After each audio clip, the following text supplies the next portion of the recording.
සුබ දවසක් කියලා ඔයාලව සාදරයෙන් පිළිගන්නවා Madoo Sweet Home YouTube channel එකට. අනිතින් මම අද ඔයාලට කියලා දෙනවා රසම රසට පෝල් කේක් එකක් හදාගන්නේ කොහොමද කියලා මම ඊට කලින් ඔයාලට කියලා දීලා තියෙනවා. ඒ වුණාට මට හිතුණා ආයිස්තරයක් මේක ඔයාලට කියලා දුන්නොත් හොඳයි කියලා.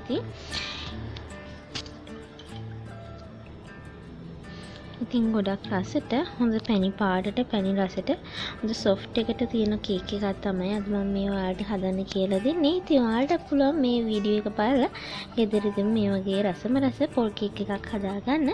ඉතින් අපි බලමු අපේ මේ පොල් කේක් එක කොහොමද හදාගන්නේ කියලා. ඉතින් මම අද අරගෙන තියෙනවා පාන් පිටි ග්‍රෑම් 150යි. ලොකු පොල් ගෙඩියකින් ගාගත්ත පොල් මෙතන තියෙනවා. ඒ කියන්නේ ග්‍රෑම් 400ක්, සීනි ග්‍රෑම් 500යි, බිත්තර 3යි, සෝදුරු තේ හැන්දක්, බේකින් පවුඩර් තේ හැන්දක්, ඒ වගේම ආපසොඩ තේ හැඳි භාගයක්, කුණු තේ හැඳි භාගයක්, රට ඉඳි මම මෙතන අරන් තියෙනවා ඇට අයින් කරලා ග්‍රෑම් 50. මේ ඇටත් එක්ක නෙමෙයි, ඇට අයින් කරාට පස්සේ එන බර තමයි මෙතන ග්‍රෑම් 50. ඉතින් අපි බලමු මේක හදාගන්නේ කොහොමද කියලා. ඉතින් අපි මුලින්ම කරන්න ඕන අපේ මේ පොල් කේක් එකට ඕන වෙන අඩිතාලම විදිහට පාවිච්චි කරන පැණි පොල් එක හදාගන්න එක තමයි. ඉතින් අපි බලමු මේ පැණි පොල් එක හදාගන්නේ කොහොමද කියලා.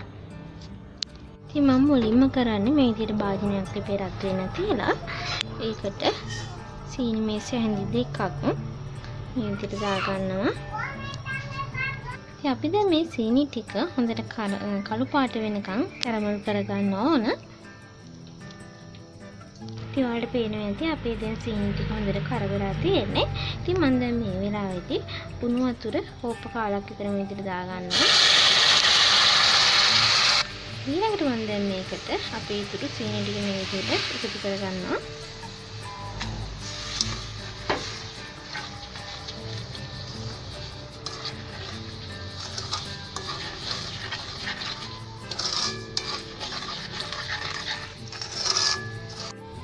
ඉතින් මම දැන් මේකට ඔයාලට පේනවා ඇති මේකේ වතුර අඩුයි කියලා. ඉතින් ඒක නිසා මම දැන් මේකට ටිකක් රස්නේ වතුර ටිකක් මේකට එකතු කරගන්නවා.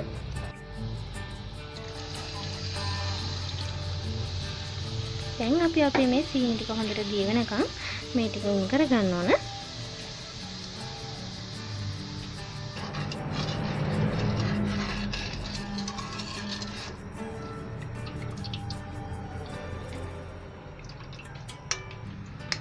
ඉතින් අපේ සීනි ටික ඔක්කොම දී වෙලා තියෙන්නේ. ඉතින් මේ වෙලාවේදී මම මේකට අපේ පොල් ටික එකතු කරගන්නවා.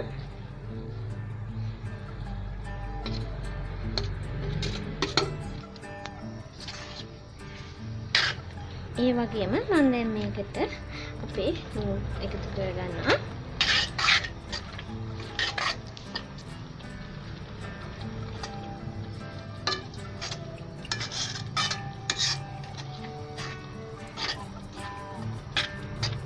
මේකෙන් අපි අර සාමාන්‍ය විදිහට හදන විදිහටම අපේ පොල් පෙන් මිශ්‍රණය හදා ගන්න ඕන. ඒ වගේම මම දැන් අපේ සූදුරු තේ හැඳක් මේ විදිහට එකතු කරගත්තා. ඉතින් මම අද මේ විදිහට එකතු කරන්නේ බැදගෙන නෙමෙයි. ඉතින් ඔයාලට පුළුවන් ඔයාලගේ සූදුරු ටික වැඩිපුර ටික සමා වෙන්න. ඔයාලා සූදුරු රසයට වැඩිපුර කැමති නම් ඔයාලට පුළුවන් ඔයාලගේ සූදුරු ටික කබලේ ටිකක් බැදගෙන මේකට එකතු කරන්න. ඒකට ඒකේ රස මීට වඩා වැඩි වෙනවා. ඉතින් දැන් අපේ පැණි පොල් ටික අපි හදලා ඉවරයි. ඉතින් අපි දැන් මේක හොඳටම නිවෙනකන් තියාගන්න ඕන. ඉතින් දැන් අපේ මේ පැණි පොල් ටික හොඳට නිමිලා තියෙන්නේ. ඉතින් දැන් අපි බලමු අපිට ඊළඟට කරගන්න තියෙන්නේ මොකද්ද කියලා. මම දැන් මෙතන අපේ බිත්තර තුනේ සුදු මදයි කහ මදයි මේ විදිහට වෙන් කරගෙන තියෙනවා. මම දැන් අපේ මේ සුදු මද ටික හොඳට බීට් කරගන්නවා. ඉතින් ඔයාලා මේක කරන්න පටන් ගන්න වෙලාවෙම ඔයාලගේ oven එක සෙල්සියස් අංශක 180ට ප්‍රීහීට් වෙන්න විනාඩි 10ක් දාන්න.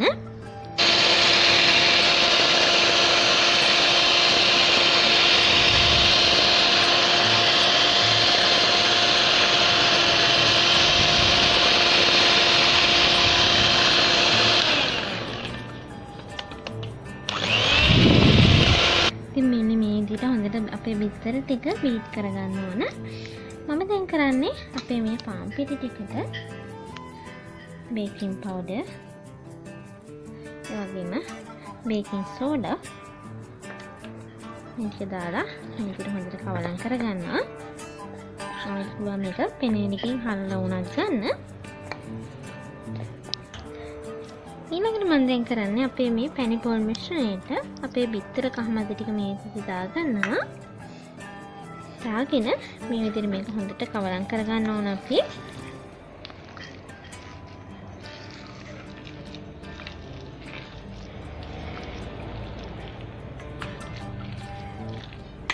ඊළඟට මම දැන් මේකට අපේ අර පිටි ටික එකතු කරගන්නවා.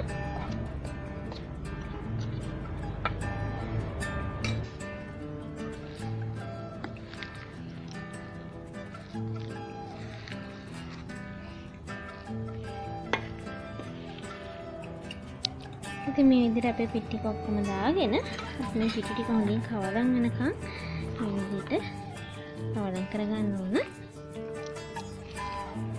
ඊළඟට මම මේ විදිහට කපාගත්ත අපේ රටින් ටික මේ විදිහට එකතු කරගන්නවා. ඔයාලට පුළුවන් රටින්දී 4ට කපලා වෙනස් එකතු කරගන්න. මම අද රටින්දී එකතු කරලා තියෙන 2ට කපලා විතරයි. මම දැන් අපේ මේ බිත්තර සුදු මද ටික මේ විදිහට දාලා ඊට කවලම් කරගන්නවා. මේක ගොඩක් කවලම් කරන්න ඕනේ නැහැ. ඒකට ඔයාලා දන්නවා අපි මේ සුදු මද බීට් කරපු එක ටිකක් බහින්න ගන්න. ඒකින්ද මේක පරිස්සමට මේ විදිහට කවලම් කරන්න ඕන.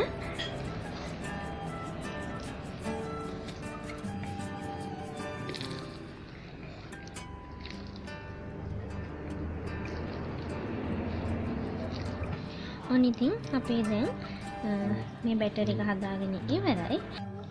ඉතින් මේ විදිහට ට්‍රේ එකකට මම කොලයක් දාගෙන ඉවර වෙලා මේකේ මම පොල් තෙල් ගාලා තියෙනවා. ඉතින් ඔයාලට පුළුවන් බටර් ටිකක් ගා ගන්න.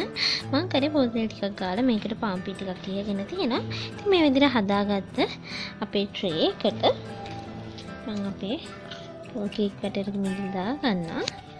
ඉතින් මම අද මේ අරගෙන තියෙන්නේ කිලෝ 1 ට්‍රේ එකක්.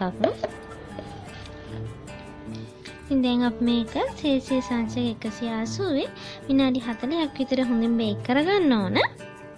ඔන්න ඉතින් මේ තියෙන අදහස අපි හදාගත්ත අපේ රසමලස පොල් කේක් එක. ඉතින් ඔයාලට පුළුවන් මේ විදිහට මේක රස විදිහට හදාගන්න. ඉතින් මම මේක උඩින් පැණි ගෑවෙ නැහැ. ඔයාලට පුළුවන් මේක උඩින් කිතුල් පැන් ටිකක් ගන්න.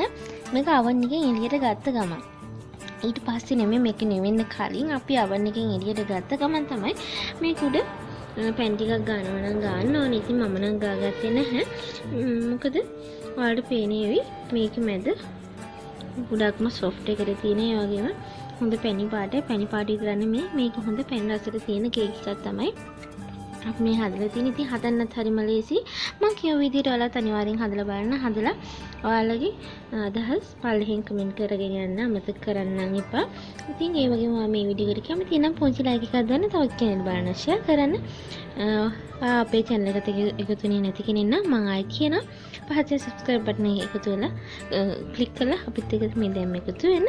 ඉතින් අපි ආයෙත් මේ වගේ රසමස වීඩියෝ එකකින් හමු. ඔයාලට සුබ දවසක්.